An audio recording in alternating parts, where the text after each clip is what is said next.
What's up, everybody? It's Tim, your friendly neighborhood vinyl man.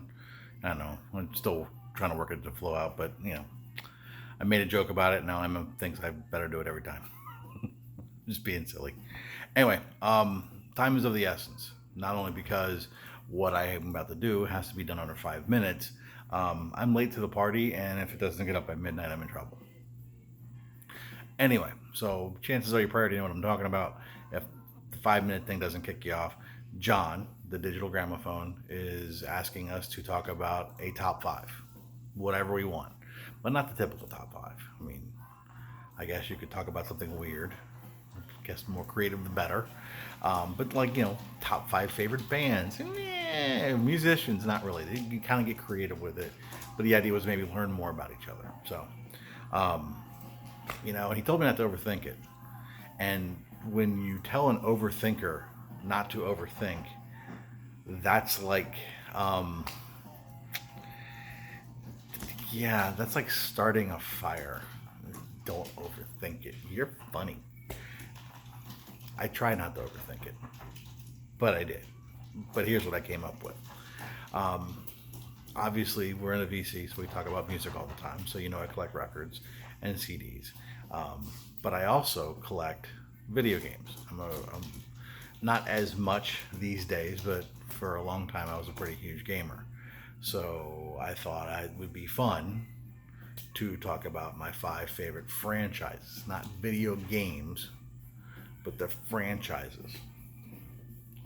So number five, I love Lego games. Say what you want. They're fun. That's what video games are supposed to be. Is just fun. I can play them with Oliver, provided that we can get over the fact that he wants to go one way and I want to go another. I'm the guy that wants to like go looking in every nook and cranny, and he's like, "Oh, the goal is this way." And like it drives me crazy. So, but I'm getting over it. So, I love Lego games. These are only a small handful. I mean, Jurassic Park, Lego City, Batman. Yeah, it's bad. Uh, Number four, Borderlands. I absolutely love Borderlands. Um, it's a first-person shooter. You can play it up to four-player co-op, which I love. Those kind of co-op games. Um, but it's the humor in this that really sells it for me. It's really one of those ones that I can get lost in. I can kind of check out for a little bit and do some missions, but then kick off and have a good laugh. Number three, I love all types of sandbox games. If you don't know what a sandbox game, it's literally here's your playground. You got to stay inside of it. Probably my favorite, well-known, Grand Theft Auto. There's tons of other sandbox games out there, but this is my favorite. It's not safe for kids, and I get it, and there's a lot of questionable content, but I'm an adult, so it doesn't matter. Number two, Mario. Mario does it for me every time. I will always love Mario. Nintendo, obviously, when I was younger, through Super Nintendo and N64, and one of my favorites, the Super Mario Sunshine. Mario is just classic. It's what it was all founded on. I don't have a physical version of my favorite. I have it on my Super Nintendo Mini, and that's The Legend of Zelda.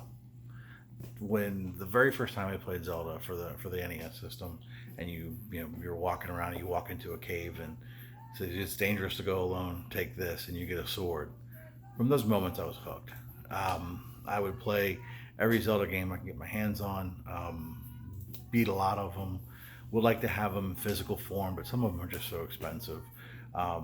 So hopefully, going to be getting Oliver and I a Switch soon, and I'll buy them all downloaded there and play them again. So Zelda is probably my all-time favorite, only because yes, there's a master quest to it. There's a whole purpose behind it all, but at the end of the day, you're a guy with a sword saving the world.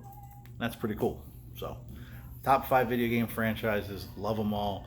Thanks for watching, and I did it with time to spare. So, for the next 15 seconds, I'm going to sit here silently. Nah.